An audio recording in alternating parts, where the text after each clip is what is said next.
Today's topic is going to be on your top 5 Marvel superheroes.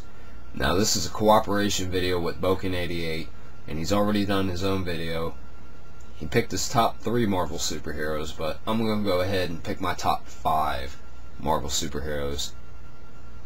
Now this wasn't a very easy task, to say the least, because there's a lot of Marvel superheroes. I mean, a lot of them.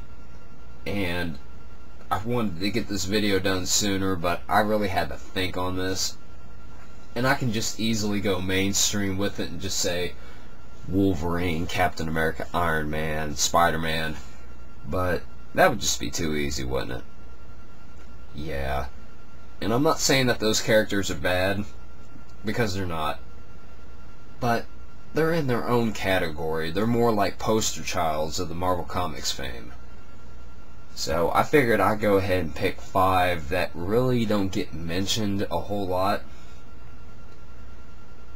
So yeah, there we go.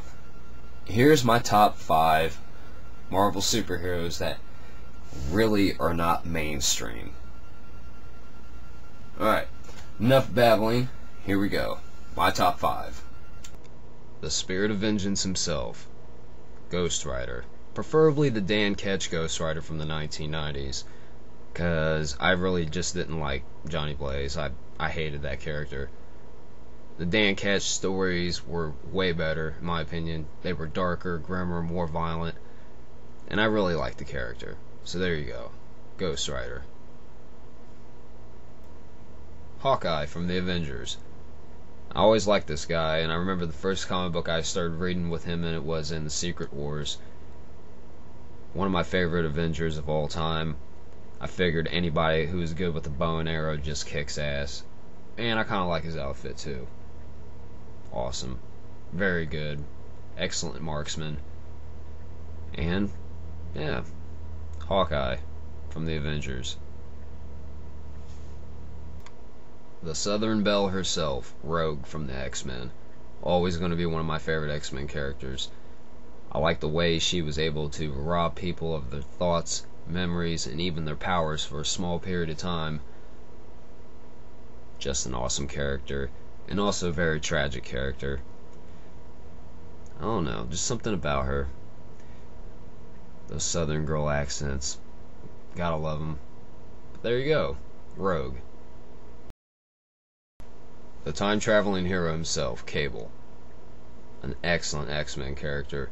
This is one guy you do not want to piss off, aggravate, get in his way, disagree with him, or anything like that. He would set your ass straight in a heartbeat. Just a cool character. I liked him in the X-Men comics, the X-Force, the New Mutants, and the 90s X-Men cartoon. He made a few cameos in that, but all around, just a great character. So, there you go. Cable from the X-Men. The Avenging Angel of Marvel Comics, the Punisher. This guy was just awesome, and he was one of the first comic books that I ever read as a kid. And what I liked about him was he really wasn't a good guy, and he really wasn't a bad guy either. He was caught somewhere in between, which kind of does make him a controversial comic book character. Just the way he acts and does things wouldn't be considered to most people politically correct, but you gotta understand where this guy's coming from. I mean, his wife and his kids being murdered in front of him just sent this guy over the edge. A very tragic character, and it was one of those things where he just couldn't get over it. And he is a little bit crazy, but he's still a good guy. And, you know, if you're guilty, you're dead. That's his motto. He's still an all-around good character.